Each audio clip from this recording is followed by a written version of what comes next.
This is Hammond. And Jessica. And you're listening to the Friendly Atheist Podcast. Please go to patreon.com/Friendly Atheist Podcast. Mm-hmm. And the reason this is coming to you later than usual is all sorts of reasons having to do with bad weather and airplanes. But Jessica, you have just returned from California. How was your trip? It was great. I literally got back 2 hours ago. Congrats. I'm extremely tired. Welcome to the cold.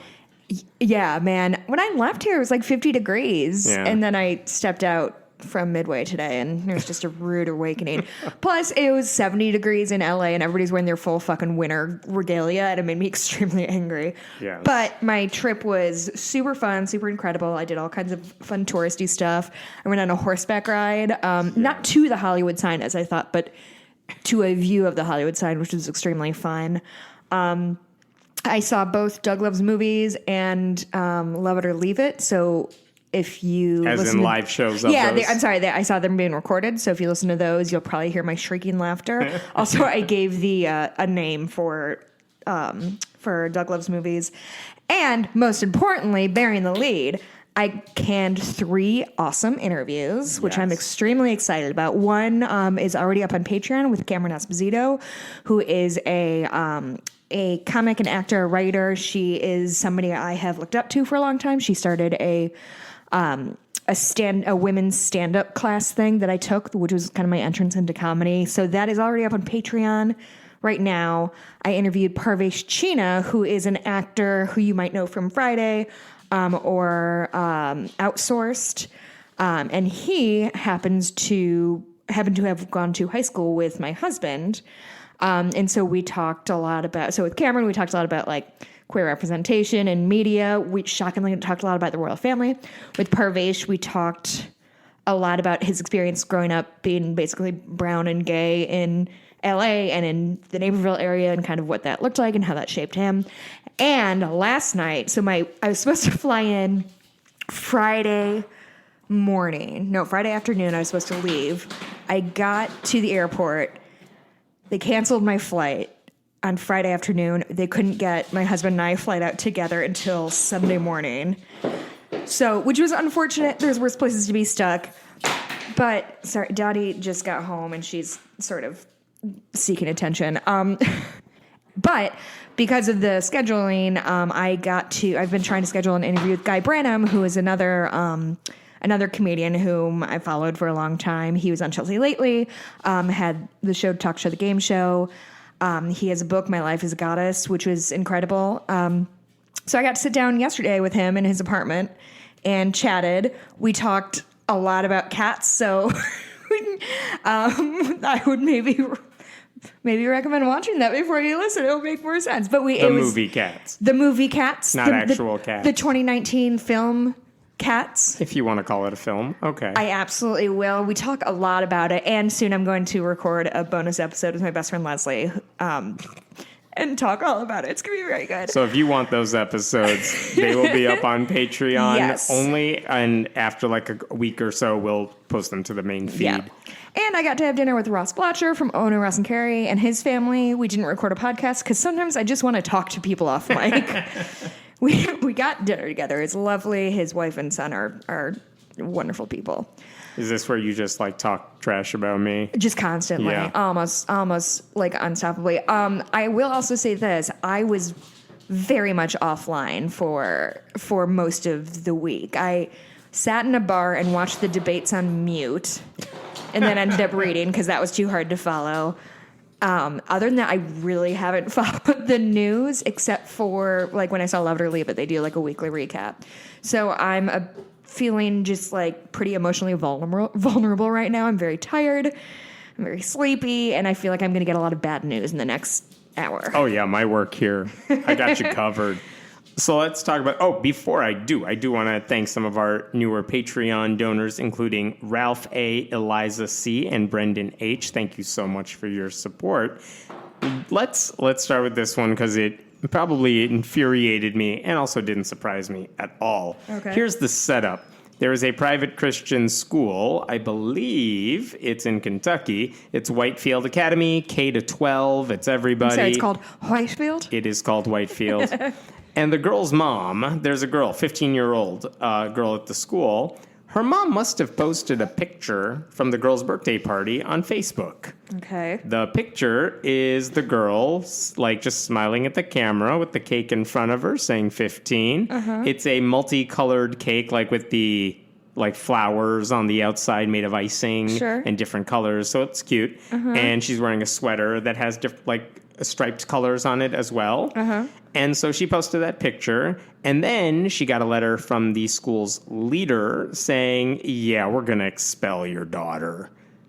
Why? Why would you expel my daughter? Let me see the cake. Is it with the cake on? I'm coming around to look at the picture. Yeah, come look at this picture.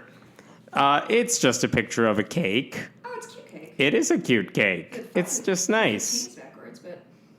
Because picture. Yeah. Right. So why did they expel this girl for nothing?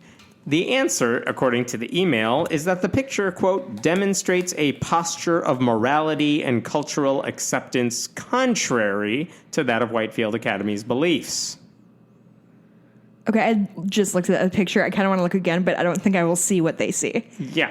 Basically, they assume that because she's wearing a sweater with rainbow color stripes and has a rainbow colored cake, she is somehow pro-LGBTQ, if not that herself. Whoa. And that is their tipping point. That is quite a leap they took. Now, I'm not telling you the whole story here yet. It doesn't get much worse or anything. Okay. But, no, that really is what they were saying. They're like, well, we know what a rainbow means. We know that you know what a rainbow means. And clearly, this is too far. I thought there was a whole Christian thing about taking back the rainbow. Let's discuss that for a moment.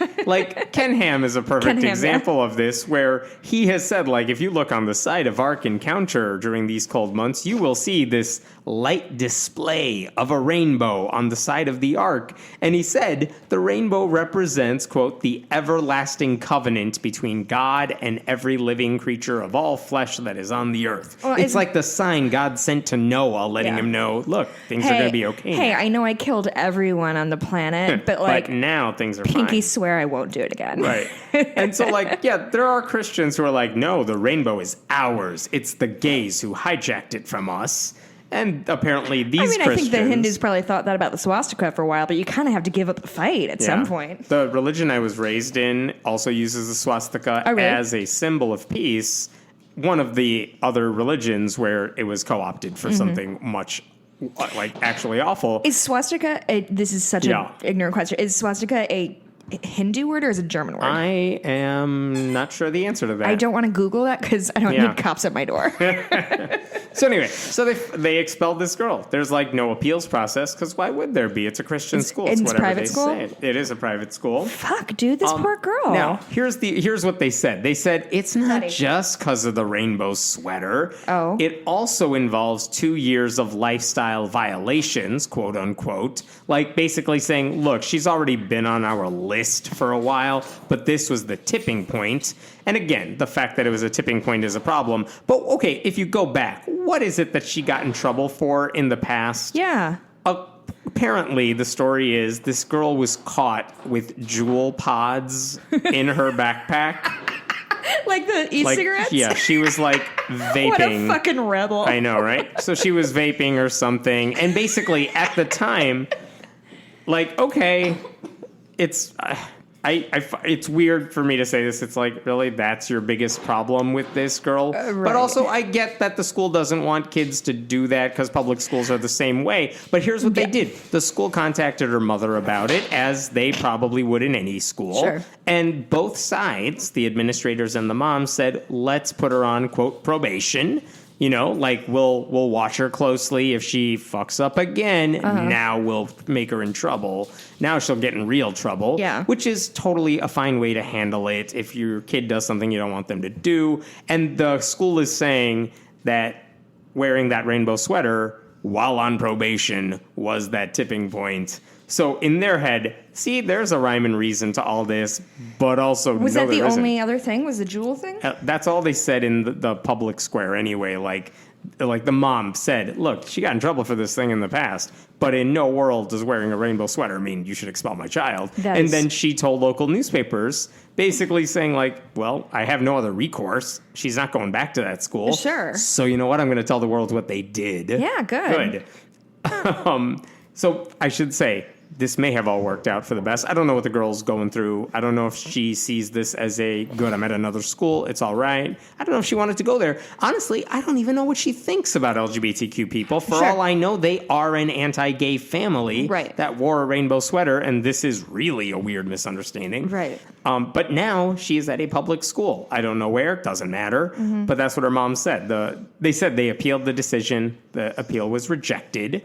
The schools only will give you this, is that they said we won't write down expulsion on her permanent record. We'll say, quote, voluntary withdrawal, if that makes it any better. I don't know how it does.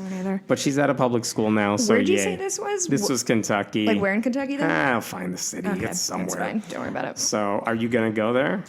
No, I like to hear about, because my friend lives in Louisville and is from Hancock County, so I party. If something egregious happens there, I like to text her. Someone wore a rainbow sweater. Yeah, Shit's exactly. going down. So that was probably the weirdest. Yeah, that's bizarre. Even as a Christian fundamentalist, is like, really? That's what you're getting mad over? Yeah, because it's there not are like real she problems was like in the world, and participating in a gay rights march, or which maybe she was, and they just didn't cite that for whatever reason. They didn't say it. That is pretty bananas crazy. Let's talk about the two popes and their fight. They're fighting. Wait, the real two popes or the show? The real two popes, okay. not the show, are kind of in this passive-aggressive fight. And here's why. Basically, when Benedict XVI stepped down, I don't remember if he said this for real, but he basically said, I'm not going to criticize my successor. Yeah, it's the same thing presidents do. Like, listen, you guys have someone new now. I'm going to leave my voice out of it. Well, and it's so unusual to have a pope who's still living. Down, who's still alive. Right. Usually they end their service as pope because they're dead. Right. Not Ratzinger.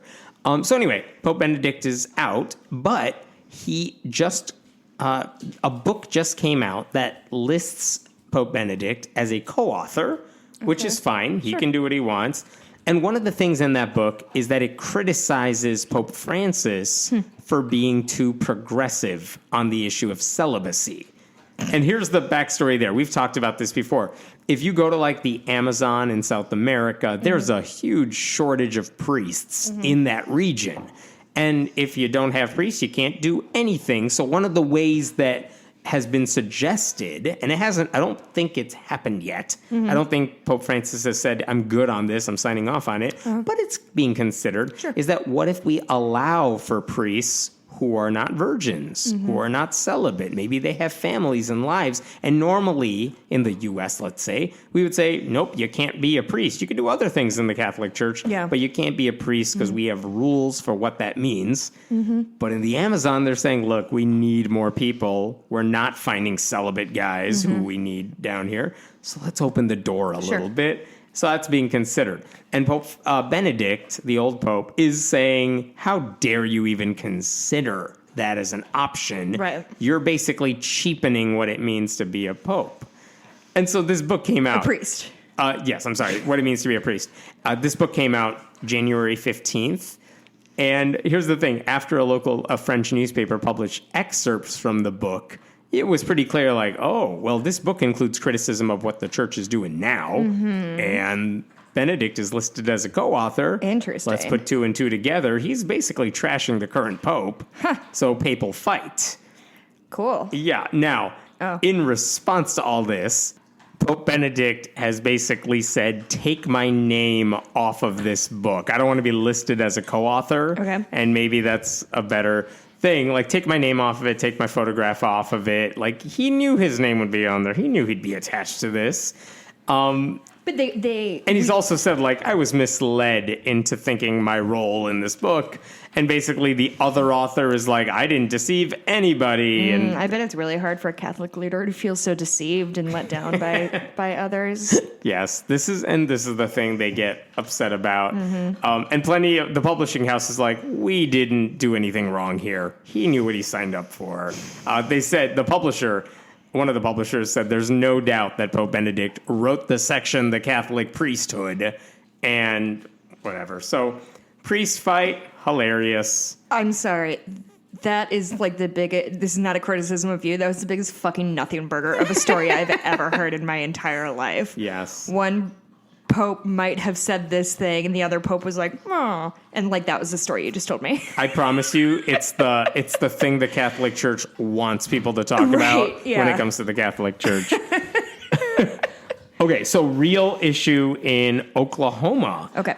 This is happening because now the legislature is back in session. People are filing bills left and right so they can debate them, get them maybe signed into law. One of the bills, Senate Concurrent Resolution 7, from a Republican, it would declare 2020 the year of the Bible, which is the thing we've seen before. Brother, haven't we had this one every year? Here's my question. If 2020 is the year of the Bible, what was last year? What was the year before? What was the year before? What's next year going to be? Because I know some Satanists. Yeah, can we like submit to be like the year of the Quran and just like see how that fucking goes? Yeah. And by the way, the resolution doesn't say let's honor the Bible because it has influence throughout history. It says very specifically, like, whereas renewing our knowledge of and faith in God through Holy Scripture can strengthen us as a state, nation, and a people, like, therefore be it resolved, blah, blah, blah. It says our national need to study and apply the teachings of the Holy Scriptures. This is not just symbolic. This is saying, like, the Bible's the book. No other book matters. No other book. If you replace this stuff with the Quran or any other book, they would never let it slide. I'm looking through my 2019 books to see what I want to submit for my book of the year. I mean, I think the obvious choice is Red, White, and Royal Blue, which I did manage to bring up in all three interviews because I'm skilled that way. The book that I'm constantly talking about the son of the president who falls in love with the prince. Jesus. Don't facepalm me. At least 2 listeners have read that book on my recommendation, and both really enjoyed it. So A, suck it. B, I'm going to submit it for the 2020 Book of the Year or whatever thing of the year. Will reject it in Oklahoma. In Pennsylvania, they did this too, I believe, like years ago. It's not an unusual thing to just say it's the year of my holy book and not yours. But it's just one of those, like, it's still happening. Apparently, like, no one's going to hear about the Bible unless Oklahoma legislators say it's this year. Let's just do Bible parties all year. Yeah, to hotels? No one in Oklahoma has heard of the Bible, apparently. Yeah, I actually noted secular state, Oklahoma. Yeah, like, it's not symbolic. No one would allow this sort of thing. Like, it's exhausting, and I know there's other shit to worry about, but like, do you have that much free time on your hands? Like, to me, this is the equivalent. Did you ever work in a restaurant? No. Not a real restaurant. It's a weird restaurant. Did you ever have a boss say to you, if you have time to lean, you have time to clean? Oh, nice. Yeah, it's the fucking worst. But anyway, I'm going to think of a clever rhyme that says, if you have time to submit dumb laws that declare the Bible, 2020, the year of the Bible, you have time to, work towards ending homelessness or protecting women's rights or something. But it's going to be pithy and short. Worst haiku ever, but I get the idea. Okay, I'll give you another serious one, and then I promise I'll get to something more lighthearted. Sure. Okay, so I think we've brought this up before, but focus on the family. How would you categorize focus on the family? Hate group. More specific. Christian fundamentalist, anti-LGBT hate group. Nonprofit? Oh, no idea. Probably. It is a nonprofit. Okay. And to me, forever now, like that's the Christian nonprofit that hates on gay people. But there are plenty of nonprofits out there. There's Planned Parenthood. There's all the separation of church and state groups. Fine. And the thing about nonprofits, according to the IRS, is if you want to be a nonprofit and you fill out the application and you get a confirmation from us, it means people can donate to you and write it off on their taxes. Right. And you're a tax-exempt organization. You don't have to pay taxes on it. That's all good. We want to reward you for being a nonprofit group. That's awesome. The problem that atheists have been pointing out very much, especially in the past couple of years, is that churches are also nonprofits Oh, by the way, the government also says if you want to be a nonprofit, you don't get to endorse candidates. You can't tell people how to vote for. By all means, tell them these are our issues and here's how the candidates stand on our issues. Far cry from saying everyone go vote for the Republican. Okay. Churches are also nonprofits. But for some reason, they have their own set of rules. They have their own set of rules, and it includes you don't have to tell us who's giving you money or where your money is going. You don't have to fill out the same paperwork that other nonprofits have to fill out. And this has been a source of lawsuits for a few years now. Atheists have never gotten anywhere with it yet, anywhere like where that's going to change. But here's the interesting thing. Focus on the Family is one of several Christian nonprofit groups that in the past several years, they have written to the IRS saying, hey, we want to change our status from a regular nonprofit to a church. Oh, that sounds familiar. This has been ongoing, yeah? This has been ongoing. And here's the thing. The IRS says, well, if you want to be a church, there are some rules. John Oliver pointed this out when he did his whole segment on televangelists, because they're a church as well. It's like things like, well, you got to meet every week. You got to have a chain of command, like a leadership and stuff like that. And here's what Focus on the Family basically said. They said, well, we're a church because, I want to make sure I get this right, they said we have ministers. They're our employees. And we totally meet every week because our cafeteria is a chapel-teria where the congregation meets daily. Could you hear my eyes roll on Mike? Yes. And then they said we do have a place of worship. Earth, planet Earth. It's the cafeteria. Oh. They also said our board of directors are the elders in the church, and our president is the head deacon and the elder. So and you can words can mean whatever you want them to now, huh? If you're a Christian. And the people who listen to their radio programs, because they have a bunch of radio shows, they're an extension of the congregation. It's like their missionary work. Basically, this is how they justify to the IRS, we're a church. Call us a church. Give us the perks of a church. Which kind of leads me to question, like, what do they want that churches have? And really, the thing churches have is anonymity in terms of... There you go. You figured it out. I'm extremely smart and only a tiny bit jet lagged. So basically, the IRS said, okay, we'll call you a church. And yes, with that comes things like a regular nonprofit has to list who its biggest donors are. They have to explain what the salaries are of their major staffers. So they just dropped a huge curtain around their inner workings. So Focus on the Family no longer has to tell anybody what its leaders make, or more importantly, who's giving them money. Yeah. That's the big thing. And here's what the Washington Post reported this week. Now everybody's doing this.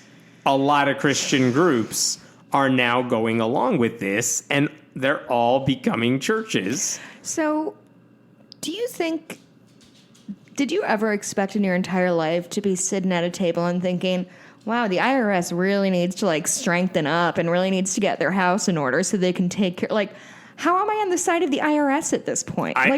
Dude, I am so for the IRS these days. They need more money. They need more staffers. They need all of that because the IRS isn't the problem. If you don't like where your taxes are going, that's not the IRS's problem. You just want some oversight, and there's no oversight with groups like this. Yeah. In hindsight, the movie Stranger Than Fiction was pro-IRS propaganda.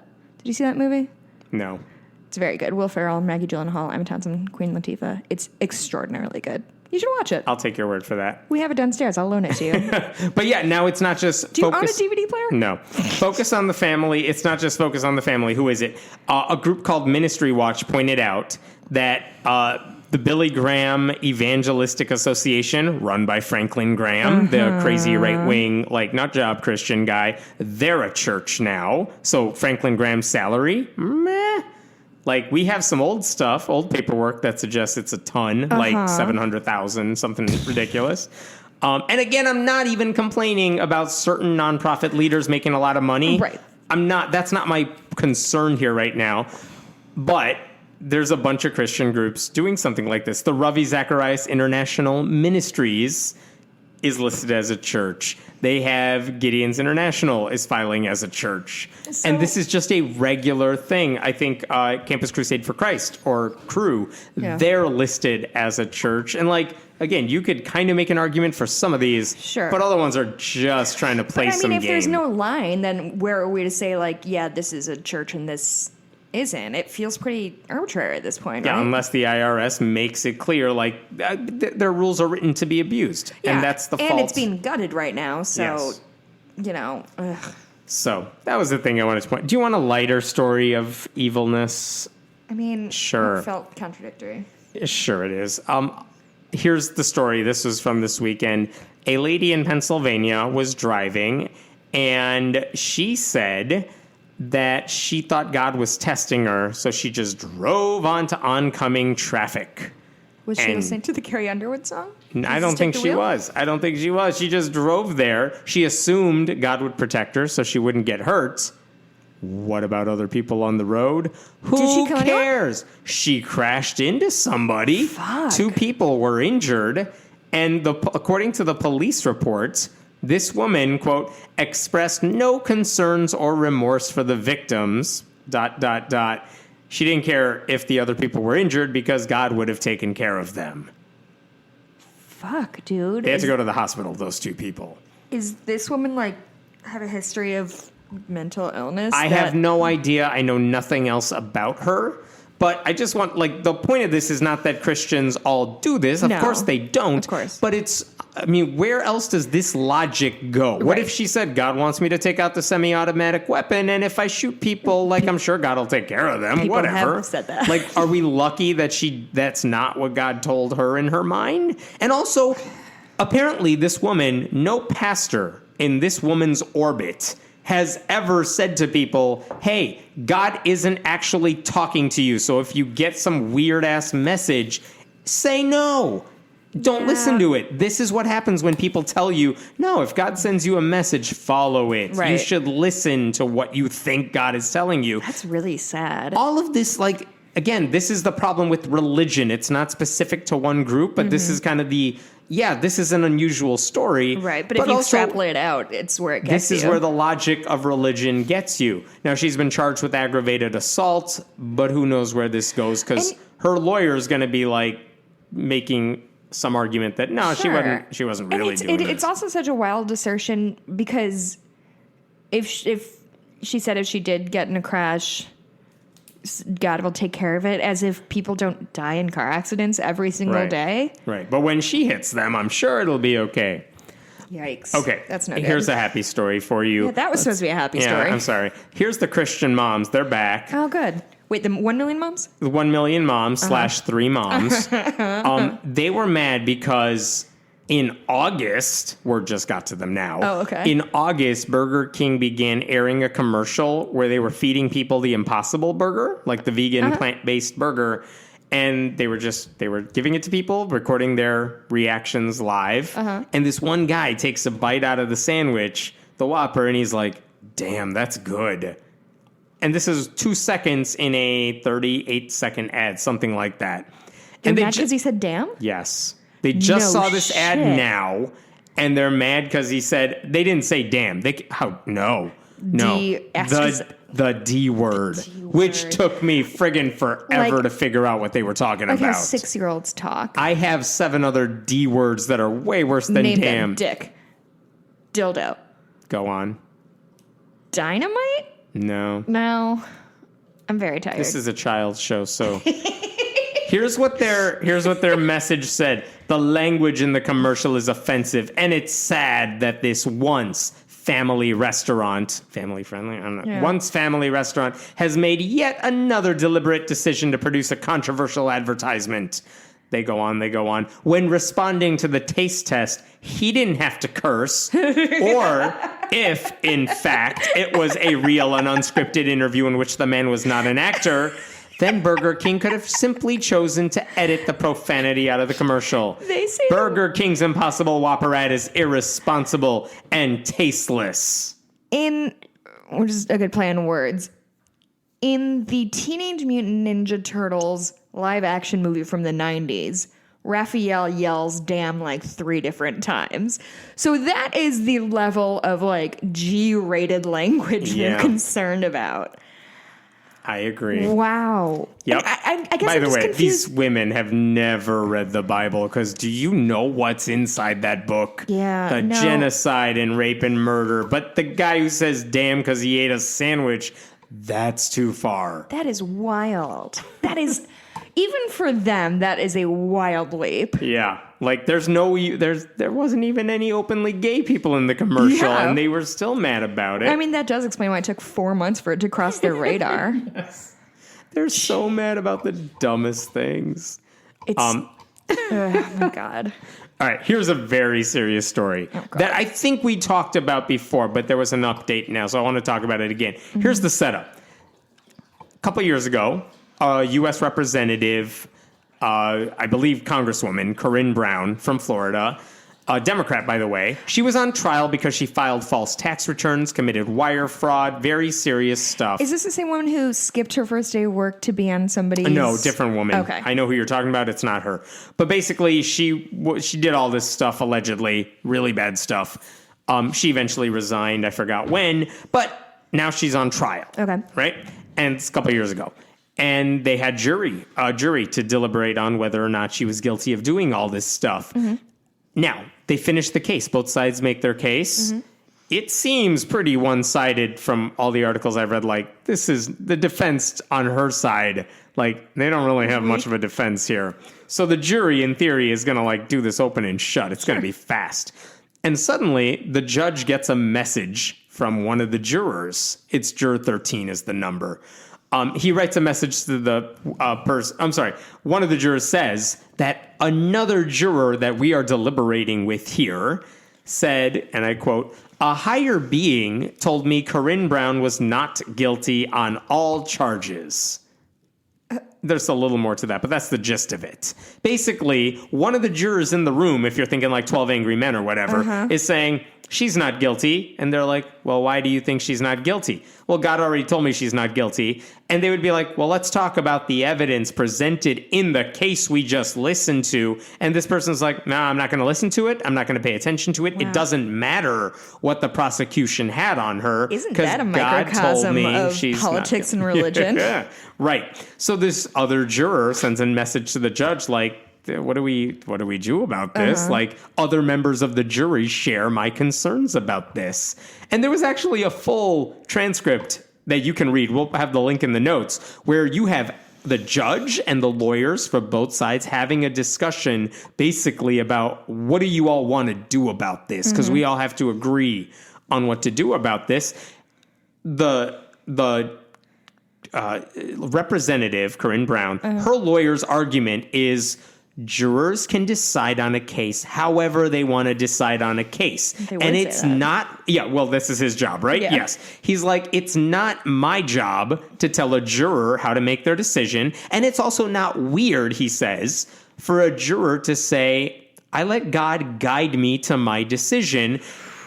Because, again, and there's part of me that's like, I kind of get this argument. He's saying, look, there are plenty of Christians on juries everywhere. A lot of them could tell you, God steered me to go in this direction. That's why I chose my thing the way it did. Yeah, but this person is also saying they're actively disregarding evidence. That's right. Which feels different than... If a Christian said, like, I was weighing a new job opportunity and I thought about all the pros and cons, but God pulled me in this direction, you might roll your eyes. But also, that's totally a way a lot of Christians act. Sure. So it's not weird to have that on a jury. Now, obviously, the other side's argument is not that this person's getting guidance from God. That's not the issue. But that no evidence would even be considered. And if you're not going to consider the evidence, you shouldn't be on the jury. Then what are we doing? Right. And so you should read the transcript. If anyone gets a chance and you like this sort of thing, read it. It'll restore your faith in the justice system for at least a minute. So basically, like, the government has the view. This is the I can't remember which side. Like, basically saying, if she said, God talked to me and said she's guilty, and I'm going to go vote she's guilty. Apparently, the Congresswoman's lawyer was saying, well, we would have to accept that as well, which is a thing they could say only because they knew it was not what was being said. Now, she was basically, they brought the juror in for questioning, like, hey, we need to double check with you. Tell us what God is saying. And basically she confirmed, she or he, I don't remember, but the juror confirmed everything everyone was saying. Like, I'm not going to look at any other evidence. This woman is guilty, et cetera, et cetera. And the juror was kicked off of the jury. Okay, that was it. It was dismissed. Juror 13 was dismissed. An alternate juror took that person's place. The jury began their deliberations again from scratch. I don't know how long they'd been going. And guess what? 11 hours later, which isn't crazy long in a big jury trial, the new jury said, yeah, that congresswoman is guilty on all counts except 4, which is a ton of counts. And basically what that meant for this woman was 60 months in prison on top of paying back whatever she had taken, which is like $660,000. So it was a serious verdict, serious punishment. Yeah. So her lawyer appeals the case, says, well, you just got rid of the juror that would have defended her. Like, you can't do that. It's not justice, all that. And this week, here's the update to this story. Okay. The 11th Circuit Court of Appeals, the next higher up court, had to basically say, did they do anything wrong here? Sure. Do they need to do a retrial? Was it unfair? Thankfully, they said, no, everyone acted the way they should have. There was nothing wrong with dismissing that juror. Yeah. They said the court acted properly. Justice was served. There was nothing unfair. And they said, this is what they wrote. If, in fact, a juror was actually not deliberating and considering the evidence, that would present a serious problem. Yeah, since it would that's violate literally their job. Yeah, it would violate the party's right to receive a verdict rendered by a jury that follows the law. They said the district court did not abuse its discretion. Another judge said the decision to dismiss the juror is not an abuse of discretion. The only judge who dissented was a guy named William Pryor, who's a George W. Bush appointee, who basically made the argument, and I'm paraphrasing here, it's not our job to say the juror made their decision for a dumb reason, so we need to excuse this person. Not our job, because I don't think I agree He with went that. further, and he said, like, he implied, like, you're never going to choose a Christian then at all, which is totally not what anyone was saying. Yeah. But anyway, so that's a good verdict. Like, they said justice was served. They were right to kick out that juror. But now the response from a lot of conservative circles has just been, no, they basically kicked this woman out for being Christian. Religious discrimination. It happens every day against Christians. Yeah, it's I know. the true tragedy of our nation. So I just want to, like, they made the right move. It's one of the rare times these years where it's like, oh, look, even a higher court made the right decision in affirming that one. And so, yay, maybe. I guess. Ugh. All right, I have a genuinely happy story for you. You're going to like this one. Okay.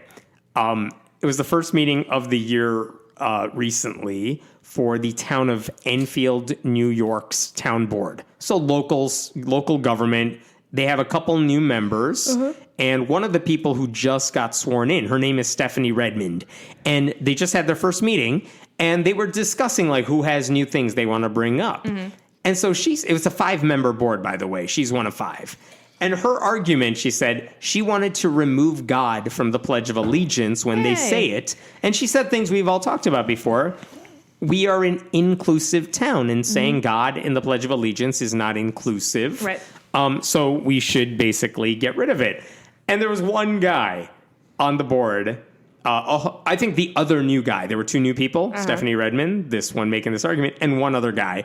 This other guy's like, you're opening up a Pandora's box of problems. Sure. You are going to be targeted by everyone in this county as a basically irreligious town board. And I think that would be unproductive for this town board. What was Stephanie Redmond's response? Tell me. I think it would be wonderful. I'm totally willing to go on to the floor on this. Whoa, yes. Basically, like, who cares? I don't care if people get mad at me. This is worth fighting for. Good for her. The other women on the board start talking about this, And at one point, someone asked the question, like, well, has any other local town done something like this? And another councilwoman chimes in, Mimi Mahaffey. She basically laughs in the audio. We would be the first. Like, laughs that she's excited about it? She's super excited about it.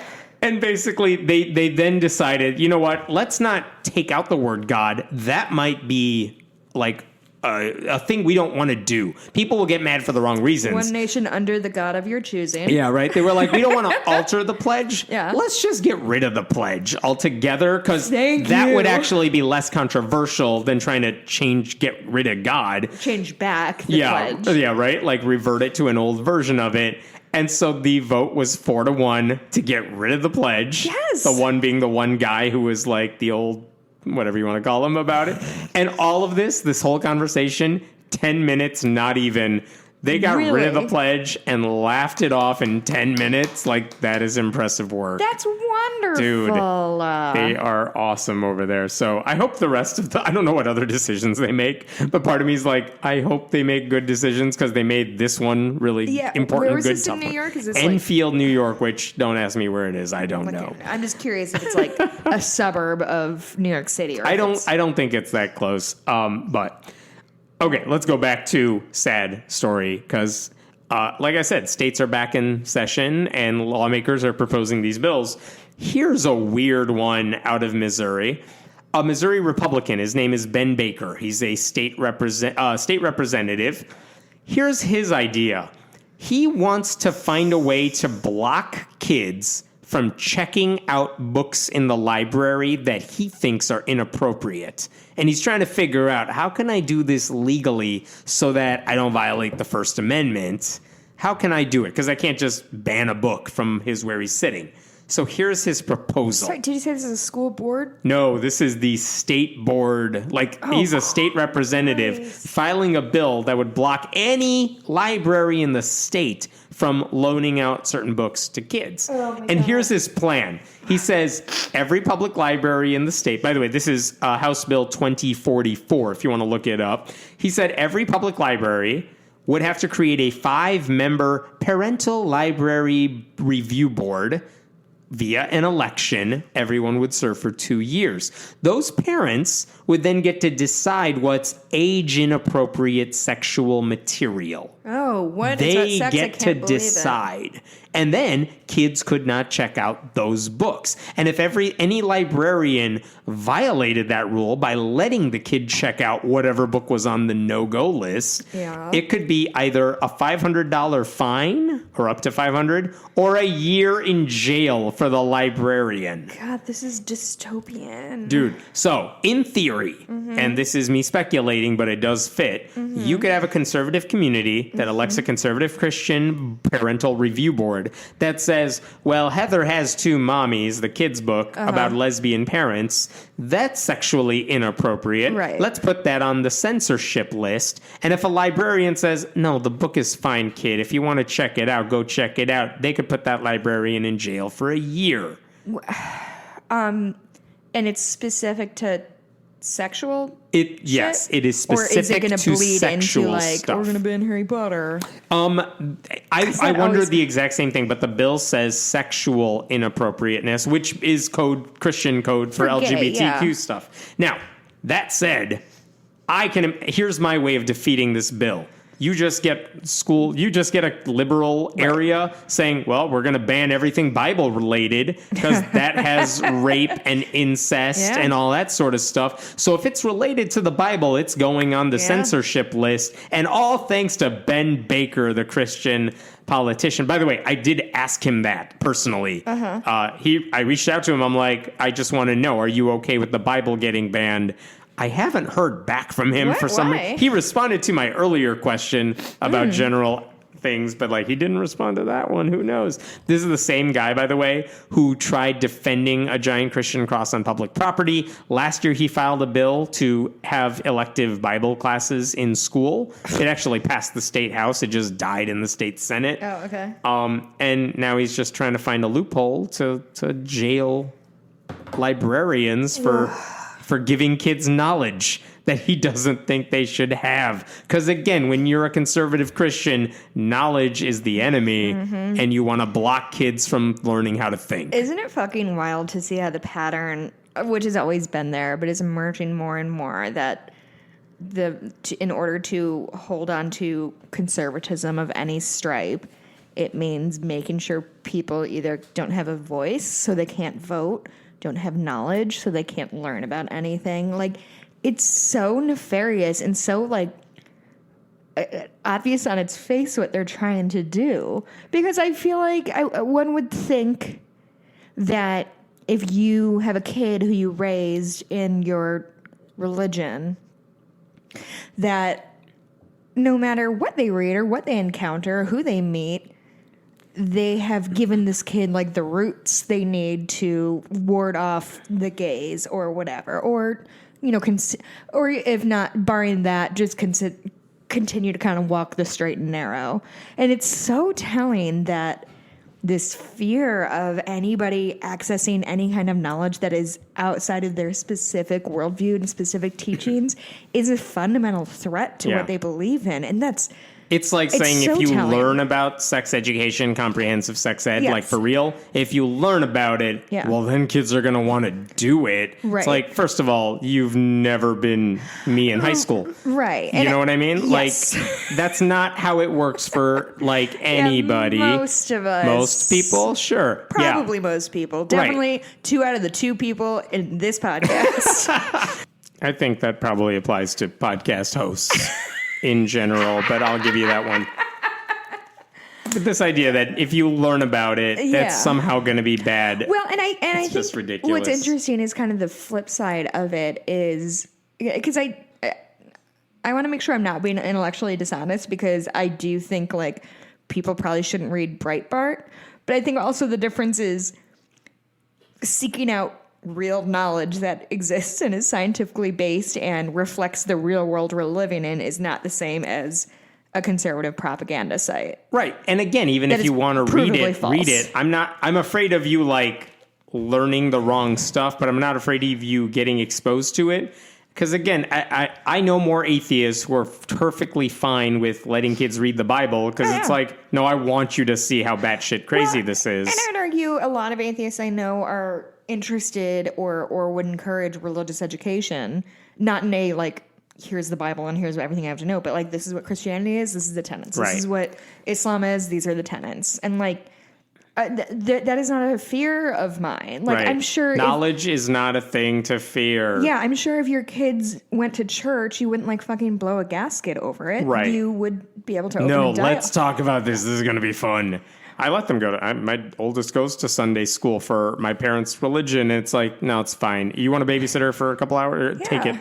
It's fine. I'm not worried. No, absolutely not. And I think there is, I mean, I've definitely heard stories of boundaries being crossed of, like. Yes. I'm not worried about that. So it's easier for me to make this decision. Right. But, like, yeah, if you're, you know, you aren't going to, like, ban your kid from going to, like, a Catholic service because, like, what if she hears something? Especially if she wants to go. Well, and especially the best way to not become a Catholic is to go to a Catholic service, because that shit is boring. I would say, like, okay, if this ends up passing and you have a board, in addition to just banning the Bible or something for the same stupid reasons, I hope every town that does this publishes the list of which books got censored, because, man, if you want to get kids to read those books, nothing would do more than that. I mean, we already have banned book week. Like, I don't know. How can you be on this? How can you have seen history? How can you have ever read a book and be like, you know what the answer to this is? Restrict the information kids have access to. Like, you're literally the villain in Fahrenheit 451. Like, what are you doing? Unless you're this sort of conservative Republican that doesn't care about history, never read history, doesn't know about history, and has no knowledge of, like, history repeating itself. Or they read 1984 and they're like, they had some good You sympathize ideas. with the wrong characters in that book. Super plus good ideas. I got one last one for you. And basically, it happened earlier this week, but we hadn't had a chance to talk about it. Yeah. The Trump administration issued... We got so far without talking about Trump. They issued a statement basically this week, because he's trying to distract from the impeachment, saying, I'm not quoting here, strengthening students' right to pray at school. And he's like, I'm going to make it easier to do that. We're going to protect the constitutional rights of students who want to pray. Which they have. Basically, Trump is saying, I want to take credit for this thing you can already do. But at the same time, conservative Christians are dumb enough to say, you've done something good for our community, even though he hasn't done anything. He said the education department, this is Betsy DeVos here, the education department also plans to issue guidance that will require local school districts to certify that they have no rules or regulation that conflict with students' right to pray at school, which they could all fill out. It's just a waste of their time. It will also require states to notify the education department if there are complaints against the school district regarding the right to pray, which again is weird because what's stopping conservative Christians from just saying, well, they tried praying on the football field and the coach was involved, and I'm mad because the school said no. Yeah. Betsy DeVos says, I want you to tell me about that, even though the school is doing exactly what it should be doing in that case. Because the issue is not students praying on their own. No one is getting in the way of that. Certainly no atheist or church-state separation group is getting in the way of that. The only issue time this ever comes up is when they're using like the public address system, which is the school's equipment, and therefore the government voice in a sense to spread their religious propaganda, or you have a coach doing it on the field and it's pressuring kids to come along with it, go along with it, or you have teachers doing it in the classroom. That's where it crosses the line. Yeah. That's what we're fighting about. But Trump and all the conservative Christians surrounding him are basically saying, no, the fight is about whether kids are allowed to pray at all, and people are trying to stop you. No, they're not. They never have. It's an entire God's not dead sort of religious fiction of let's just make up a problem that doesn't exist and pretend like this is a persecution issue because they have no actual persecution problems to resolve. There's a Facebook tag group that I'm quite fond of that says like, breaking news, man invents fictional scenario and then gets angry about it. It's just stuff like that. I'm like, kids these days can't pray. Aren't we outraged? Like, they super hella can. Yeah. Was that your last? It's enough. I will say American Atheists and many other groups chimed in and basically saying the Trump is just proving how opposed to religious equality it is. They are doling out spoils to Christian nationalists to solidify his base for the 2020 election. But all of this is just ridiculous. They also wanted to make sure there would be no restrictions on Christian groups receiving public funding to form, like a club, which, again, that's never a problem. The only time it's a problem is when a group says we want funding from our public university to run our group, and also gay people can't be presidents of our group, which is a separate issue. It has nothing to do with like their faith. It's 9:00 and Mikey's going to bed. That's how we'd roll in my house too, man. So I love you. Yeah. And I would also add, like, there's no way this administration would ever care. If they issued the same proclamation about protecting persecuted Muslims, they, in theory, they could say all the same stuff, because that's their idea, right? This is about religious liberty. But they wouldn't, because this isn't about anyone who's not Christian. Yeah, I don't know. And, like, I don't even want to dig into that. I was going through some stuff today, and I realized tomorrow is the third anniversary of Trump being inaugurated. Oh, really? Yeah. And so I would like to do a quick, because I didn't bring any notes to the table because I was in California up until like 25 minutes ago. So I look back to the 2016 election, like the night of the election, the, lame duck time between the election and inauguration. And I feel like I was being like really dramatic, which again is sort of like my jam, but like very like end of the world, like this is fucking it. And in hindsight, I think it's worse than I thought it would be. Yeah. And I want to know your thoughts on that. Like, has it been worse since what I imagined? So like, 2016 election happens, you wake up the next day and you're dealing with everything, right? Like the vacant Supreme Court seat, what it means to have this like straight up racist in office. And I was so scared and so concerned and just like kind of, it felt very adrift that I lost anything that was mooring me to anything real or good. And I think there has been an element of the like, boiling a frog, of you just slowly turn the temperature up. But I think I underreacted. And it's so funny because people were acting like we as liberals, we as champions of women's rights, of gay rights, were being overly dramatic and overreacting, but we're seeing everything fall right into place the way we expected. We saw the trans military ban. We're seeing challenges to Roe. We're seeing challenges to birth control. We're seeing challenges to basically any brown person who wants to exist, right, to immigrants. While I would not have guessed all the specifics, and I'm not saying this in an arrogant, I'm not trying to say this in an arrogant sort of way. No, I totally knew it would be bad. And I'll tell you a few things like courts. I know how the right takes it seriously. And I knew Mitch McConnell would just speed through everyone they could. Yeah. The fact that they've been able to be so good at it, I guess, was a surprise. But that's what Republicans do. I'm not surprised that Republicans have fallen in line with Trump, because I think that surprised me.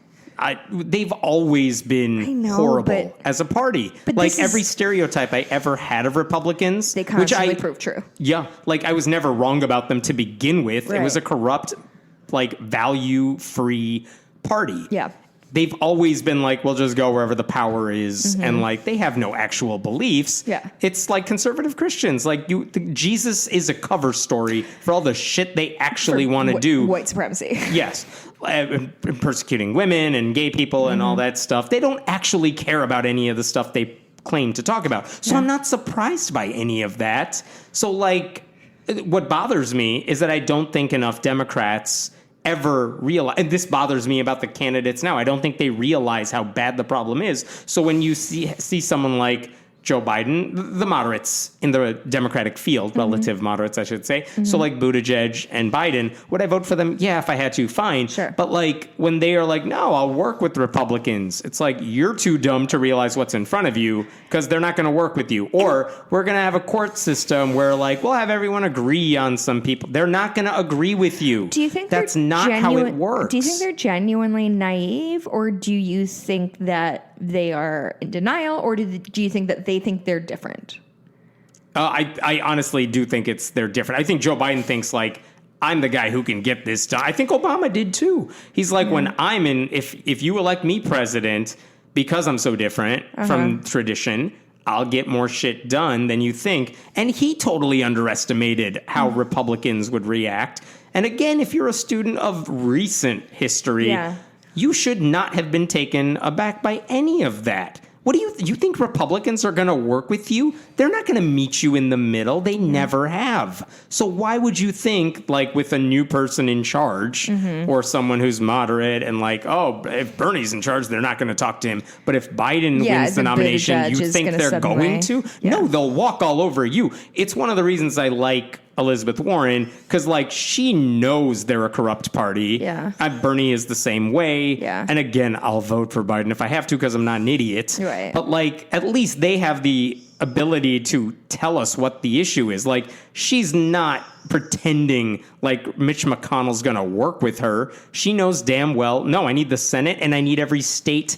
Like, I need the state legislature, so I need to campaign for state level candidates too, because we need to stop the gerrymandering, because that's part of the problem as well. So, like, Obama totally ignored state level parties. He didn't grasp the depth of the problem. Biden doesn't still get the depth of the problem. Buttigieg, I feel like he knows it, but his only chance is pretending to be a moderate. Yeah. So, like, he'll play along with it, but it's like, you're too smart to know. And you're young. You're our age. You've never lived in a world where Republicans have been the party of sanity. Yes. So, like, what the hell are you doing? Yeah. That's what bothers. So I'm not surprised by whatever has happened. Like, of course, the racism is there and the white supremacy and the courts and everything they're doing within the courts. And, of course, abortion is going to be, like, federally overturned. Here's what's going to happen. By the end of June, Clarence Thomas is going to announce his retirement because he's old, and Republicans are going to ignore whatever they did with Merrick Garland. They will ram through the youngest, dumbest Republican they can squeeze through in a month. They have the numbers more than they had with Kavanaugh. They will squeeze through Amy Barrett, Comey, or whoever it was, or William Pryor, that dissenter in that case. He's also on that short list. They'll squeeze them through. And just to do it, because they can, they don't care. Yeah. It's a corrupt party. What do you want? Yeah. And, like, I'm telling you, that's what's going to happen. Clarence Thomas, too, as much as I hate him, he knows damn well June is his last chance to retire and get another person to take his spot to keep everything in line. Yeah, I don't know how confident anybody is in a re-election of Trump, and I don't think they nor would I think they risk that. Yeah. And by the way, Democrats, like, Trump is going to win re-election, like, unless people get their shit together, which I don't have confidence in Democrats to get their shit together, because they think, like, well, he's been so bad, people will come to their senses. No, people are dumb. Not like book smart sort of thing, like, just Americans in general. We are not a smart people. They are going to reelect him because racism fuels his side and nothing seems to fuel liberals. Yeah. So, like, unless you have someone who can get people off their butts who wouldn't normally vote, you're not going to win over moderates. Stop trying to play to the middle. Yeah. Do you want me to keep talking? No, it's fine. I was at the hotel bar last night before I went to bed and was chatting with the bartender, who is a black guy from the South and a felon. So he doesn't have voting rights. And somebody at the bar said, because we were talking about politics, because fucking obviously I'd had a glass and a half of wine. I just wanted to yell. That's not true. Somebody else brought it up. But all that's to say is somebody was like, ask, I don't remember the guy's name, Chris, what his views on Trump are. Someone said this of the bartender. And this guy said, well, I can't vote, but I would have voted for Trump. And it's literally exactly what this... I've never met this actual person, but he was literally like, I think both parties are bullshit. And I thought bringing Trump in would, like, shake him up and teach him a lesson and, like, basically salt the fucking earth. Right. And it shows such a complete ignorance of anything that's happened, which, again, I know not everyone follows politics and stuff. But just this conversation that I had. It's not a value judgment of you. Right. Like, I really tried very hard to be like, okay, well, the Democrats are the ones who want to restore your right to vote. Doesn't that mean anything to you? And, like, even if you personally aren't affected positively by whatever next president comes in, don't you want the most good for the most people? And he's like, no, I don't give a fuck. Right. I mean, that's a typical thing. Like, and it is so you don't need to go to a diner in Iowa to figure that out. That's how most people think. I know people who listen to a podcast like this pay attention to politics. Most people don't. Most people don't know who the candidates are. Right. So, and I think we all do cloak ourselves so much in, like, not cloak ourselves, but sort of drape ourselves in everybody. All we're doing is breathing and living politics because it feels the only thing that matters. I don't know if you saw this. There was an issue this week where someone asked Martha McSally, who took John McCain's seat because she was appointed to it, like, hey, what about witnesses for the Senate trial because you're a senator? Totally normal question. And she says to the guy who works at CNN, you're a liberal hack. And that got a lot of airplay. That one and did stuff. break through my... Yeah. And so basically, like, shield. What I was surprised by is that anyone's surprised by that. Like, why would you think she wouldn't say that? She's a Republican, like, from Arizona. I don't care if you thought she was moderate. Well, there are no moderate Republicans running in this race anymore because they're not going to win. So they don't do it. And they don't have ethics. So, like, they're just going to go to wherever the votes are. So, like, who is dumb enough to be surprised that she's a horrible person? And also, there have been, and we see it with Trump, we see it with McConnell, and we see it with everybody on the right. By the way, Laura Ingraham, the conservative, she also asked the same question to Martha McSally. And she didn't call her a liberal hack. What? I can't believe it. I think my main concern is that there heretofore have been no meaningful consequences. And yes, I understand that Trump got impeached, and that is something that is going to be a black mark on his presidency forever. It's going to be for a big people who read about history and care about things like asterisk. that. To everyone else, no one will care. However, in his view, there haven't really been any consequences, because what's that going to affect on his day-to-day? He won't get consequences until he's out of office, and then everyone can go after him. And even then... I don't think he will. And yeah, like... you know what question I haven't heard in any debate? Like, when he's out of office, if he's out of office, are you going to prosecute all these people who committed crimes during the Trump administration instead of just like, nope, I'm going to pardon everybody. Let's move forward. Let's move on. Yeah. Let's not think in the past. Like, Which is Joe Biden or Pete Buttigieg is like, no, we have to move forward. Think about what happens the day after. Which has historically happened, and that just means and that'd be the dumbest, stupid. Yeah, and which just means that, like, people go to, like, white-collar jail and play squash for a couple months, and then move on with their life and make $1 million per speech. By the way, listen, to most of you, and that includes us, most of our candidates who we like in the Democratic primary are not going to win. If you're not going to vote for that person because you have personal philosophical issues, like, again, don't like Biden, we'll vote for him. Right. But if you're going to say, nope, I like Bernie, so I'm not going to vote for Warren or vice versa or anything else like that, how much do you have to hate all these other people that you're willing to throw under the bus so that Trump gets elected again? And the other thing that's... Man, how ignorant and hateful you have to be that dumb to say, it's not my favorite person. Right. So, yeah, let the world... It's like that bartender. Yeah, like, let the world fucking burn. If you're ignorant, fine. That's not an excuse. But, like, I get ignorance. But the people who follow this stuff and they're like, well, I don't love the candidate and they're not doing enough for me.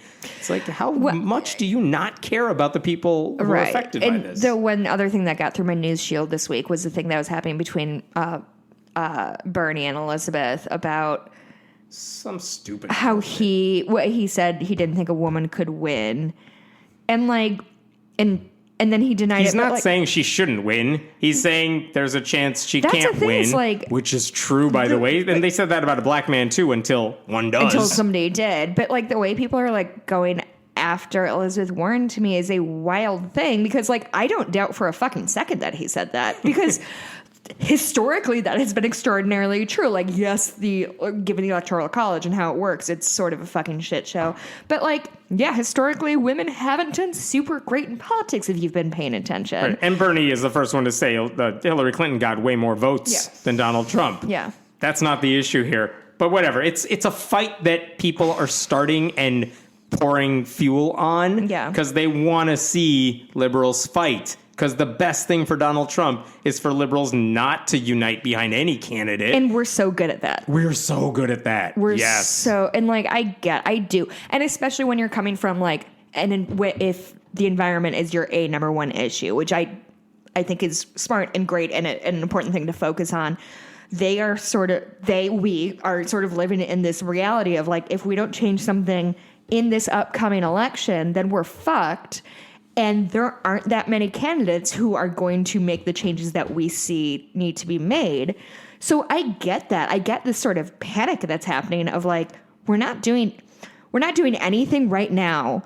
And if we elect a Joe Biden in 2020, we're not going to do nearly fucking enough. Mm-hmm. So, like, it's very easy to throw your hands up and be like, what's the fucking point? Yeah, this is the argument for the Bernie or Warren side of the party, which is, I don't care if you don't win over moderates. You're going to get way more of the activists excited and interested. Right. And that enthusiasm, as Obama knew, that enthusiasm spreads way farther. And Trump knows it, too. Right. If you get the racists riled up, that is inspiring to them. They will totally rally behind the racist guy. Right. So, play it up. Why not? What are you going to lose? The moderates?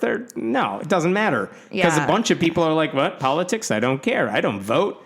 Why would I vote? Yeah. Trump knows that. And I'm genuinely, and maybe this is defeatist of me, but I'm genuinely of the feeling of, like, if somebody still in January 2020 is pro-Trump or okay with Trump, like, I don't know what to say to get you to change your mind. So, it feels very lost cause-y.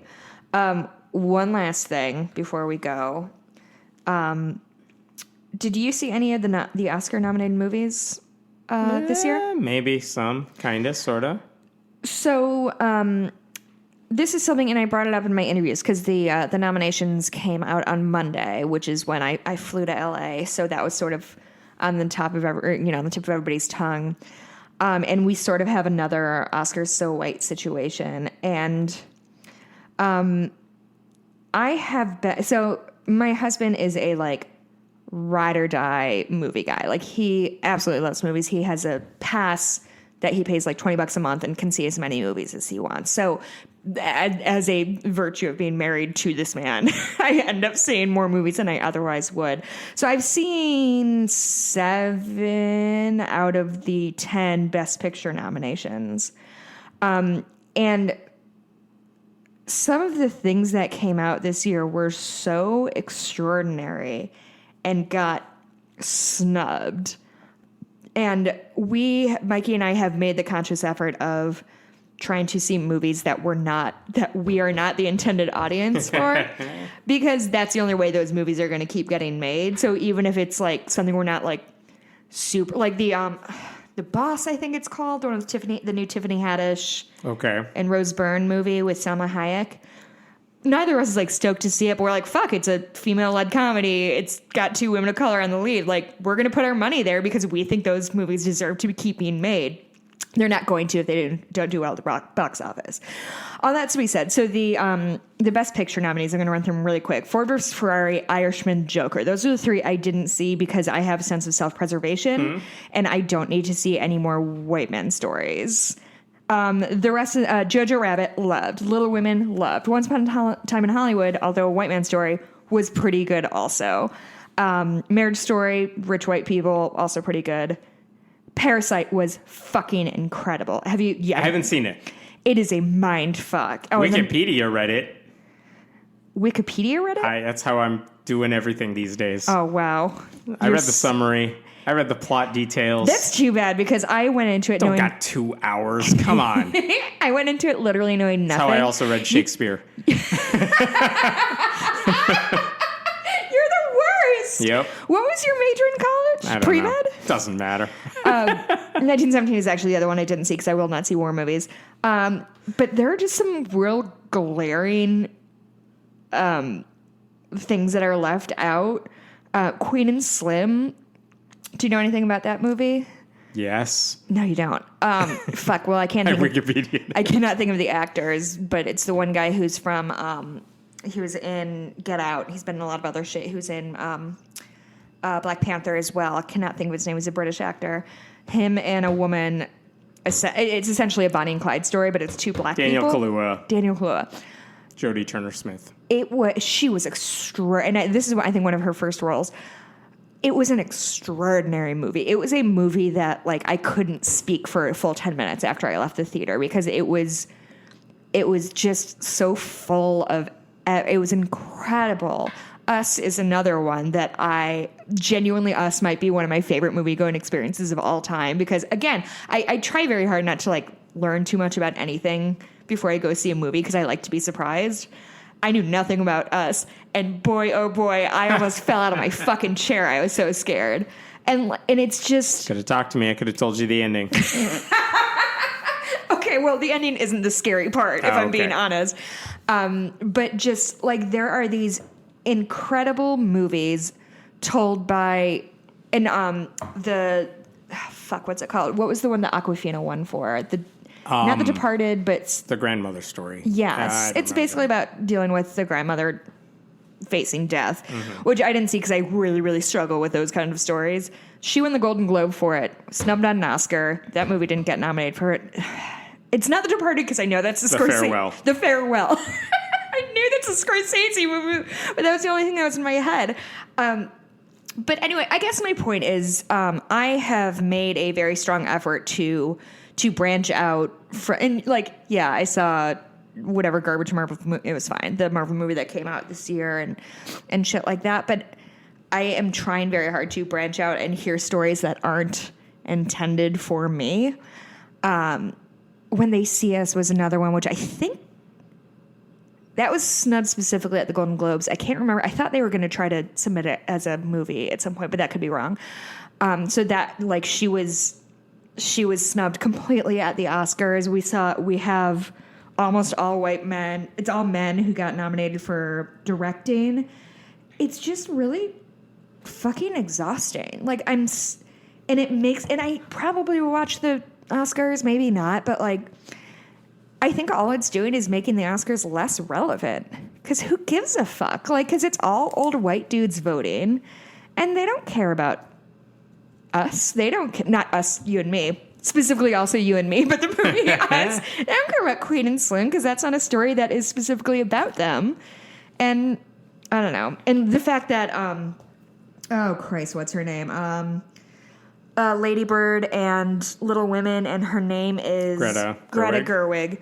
The fact that she didn't get nominated for Little Women is a fucking crime, because she adapted a story that's been adapted a million times and did it in such a fresh and original way. I left the theater and I said to Mikey, what if that's the only movie I watch for the rest of my life? It was such a joy and such a strong sweep of emotions, and it was authentic, and the way she built the relationship with the sisters and the mother was something I don't often see on screen, of like the way girls kind of are together.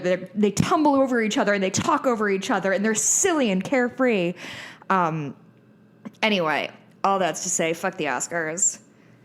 Go see Queen Slim. Go see Parasite. Parasite is a mind fuck. It really... We just saw it a couple weeks ago. We didn't see it in 2019 because we're monsters. That's what I've heard. It's very / red. And do you wait, when the Oscar noms come out, do you go and read all of the... Wikipedia everything? Yes. Really? Yes. Because you want to be part of the conversation? No. You think I want conversations with people? Not the literal conversation, the cultural conversation. No, I just need to know some shit. I got a week to learn stuff. Oh my God, you're going to LA next week. It's the only reason I care. Huh. I will forget about all these movies. When are you back? Are we going to be able to record at a regular time? Oh my God. And you won't be able to tell me anything. I'll tell you nothing. It's going to be awful. I mean, great for you, awful for me. And that's it could be what awful we for all both of us. care. Who knows? Good times. Okay. Well, I'm going to bed. Next week it is. Yep. I will see you Bye. next week. Bye.